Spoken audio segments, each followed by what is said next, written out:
Bom, o que o Guerreiro Ramos importa aqui mais pra gente, já caminhando para a conclusão, é que ele vai pensar, digamos assim, quais são as condicionantes de você não ter uma falsa consciência no Brasil, mas uma consciência crítica dos problemas nacionais difusa entre todos os trabalhadores. Né?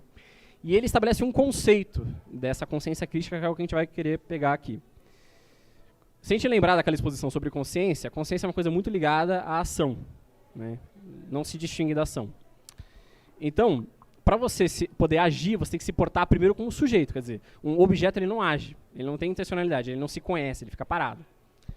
Na medida em que a gente é um país dependente, a dependência ela é meio que a sua economia não funciona de maneira autônoma, ela é totalmente dependente das economias dos países centrais.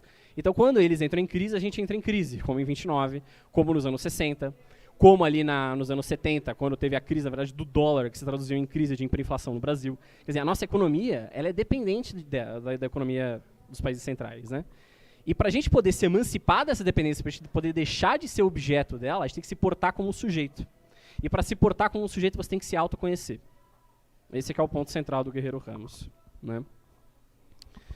Nesse sentido, ele vê a industrialização como premissa e consequência dessa consciência nacional crítica. Né?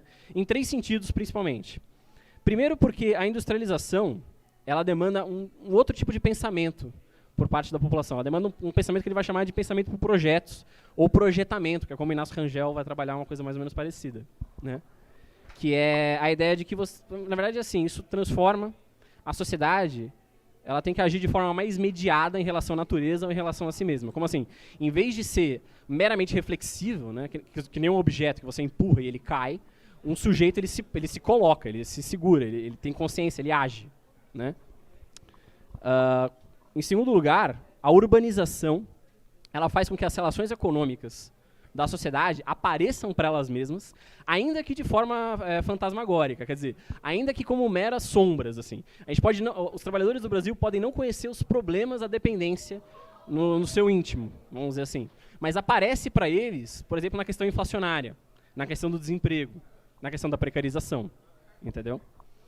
E como terceira também premissa e consequência da industrialização para a consciência crítica nacional, você tem a formação de um mercado interno desenvolvido, que vai gerar novas necessidades dos trabalhadores, que não a mera vegetação, que não a mera sobrevivência, vamos dizer assim. A arte e a ciência vão se colocar como um problema para os trabalhadores, e isso vai implicar em um novo tipo de relacionamento consigo mesmo. Né? Bom, se a gente for pensar, né, se a gente for distinguir a falsa consciência dessa consciência crítica nacional, é que o seguinte, a falsa consciência, ela funciona muito bem, digamos assim, nos momentos de funcionamento normal da nossa economia dependente. Mas como qualquer economia dependente dentro do capitalismo, a gente atravessa crises. E nesse momento a falsa consciência não responde. A gente pode ver aqui agora, todas as ideias que existem consolidadas a respeito do que se fazer, tanto em economia, como em qualquer outro problema da segurança pública, no problema da educação no Brasil, etc., essas ideias não conseguem mais corresponder à realidade. E o Brasil meio que parece que patina em falso, como se tivesse quebrado o câmbio, vamos dizer assim, sabe? É nesse momento, na verdade, que a consciência crítica nacional brilha, porque, da medida em que é autoconhecimento do país, ele pode entender qual que é o problema e conseguir se colocar. Né? Então, se a gente for buscar um conceito de trabalhismo, vamos dizer assim, o trabalhismo ele é a possibilidade objetiva da consciência da classe trabalhadora no Brasil. Né? A reforma de base, nesse sentido, pegando lá o conceito do Pasqualini, ela vai ser a ação coletiva dos trabalhadores do Brasil, sabendo dos seus problemas, procurando alterar a totalidade da sociedade no país. Né? Bom, só que como eu falei, o trabalhismo como consciência ele é uma mera possibilidade, ele não é uma certeza, em hipótese nenhuma. Né? Não existe determinismo, vamos dizer assim. Né? Ali nos anos 60, quem já leu um pouquinho a respeito do governo do João Goulart sabe que o que foi pautado pelas reformas de base. Né? Só que elas foram brutalmente interrompidas pela intervenção imperialista, que foi o golpe de 64. Né? E, na verdade, o trabalhismo foi, em alguma medida, quase que dizimado. Tanto ideologicamente como estruturalmente, quanto partido, na verdade. Né? E depois da redemocratização, o PDT, né, que emerge já depois de 79, enfim. Ele foi sabotado eleitoralmente diversas vezes, ao longo dos anos 80, dos anos 90, né? E apartado das bases sindicais, que tinham sido nossas bases tradicionais, né, vamos dizer assim. E na teoria crítica, que ficou na esquerda, vamos dizer assim, ela se tornou uma teoria fragmentária, que já não pensa mais na totalidade como categoria central, e meramente importadora de ideologias estrangeiras, né?